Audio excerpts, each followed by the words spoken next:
بسم اللہ الرحمن الرحیم نحمدہ ونصلی ونسلم علی رسولہ الکریم۔ جب سے کرونا وائرس پاکستان میں آیا ہے، پاکستان کے مذہبی طبقے کے خلاف بھی ایک وائرس مسلسل بول رہا ہے۔ الحمدللہ پاکستان کے علماء، مشائخ نے، مدارس کے منتظمین نے جو ہی یہ خبر ملی اور اس کے بعد حکومت کی طرف سے جو بھی ایڈوائزری آئی اس کو فوراً عمل کیا۔ 30 لاکھ طلباء جو مدارس میں پڑھتے ہیں ان کو گھروں میں بھیج دیا گیا، مدارس خالی کر دیے گئے۔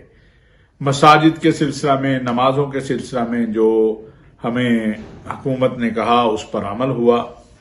انتہائی دکھ کی بات ہے کہ بعض لوگ، جن میں ہمارے ایک وفاقی وزیر بھی شامل ہیں، وہ کہتے ہیں کہ اس کی ذمہ داری مذہبی طبقے پر عائد ہوتی ہے۔ مذہبی طبقے نے جو اپنی تمام تر ذمہ داریاں پوری کی ہیں، آپ نے کتنی ذمہ داری پوری کی ہے؟ اگر تفتان بارڈر کا مسئلہ ہے تو اس میں ذمہ داری حکومت پہ آتی ہے، اس میں ذمہ داری مذہبی طبقے پہ نہیں آتی ہے۔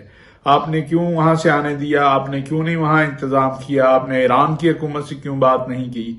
اور اگر عمرہ سے واپس آنے والے 1 یا 2 لوگ اس کا نشانہ ہیں تو عمرہ سے تو لاکھوں لوگ واپس آئے۔ اور تبلیغی جماعت کی بات ہے تو تبلیغی جماعت کے اگر 2 یا 4 لوگوں میں یہ نکلا ہے تو تبلیغی اجتماع ختم ہو گیا، رائیونڈ مرکز سے لوگ چلے گئے، تو پھر جو باقی لوگوں میں نکل رہا ہے اس کے علاوہ اس کا ذمہ دار کون ہے؟ میں سمجھتا ہوں کہ بلا وجہ مذہبی طبقے کے اوپر الزام تراشی درست نہیں ہے۔ یہ وقت قوم کو متحد کرنے کا ہے، انتشار پھیلانے کا نہیں ہے۔ جو اس طرح انتشار پھیلانے والے ہیں وہ نہ اس قوم کے، نہ اس وطن کے، نہ اس دین کے دوست ہیں۔ وہ نہ جانے کس کا ایجنڈا رکھتے ہیں اور کیا کہنا چاہتے ہیں۔ اللہ تعالی ہم سب کو ہدایت دے۔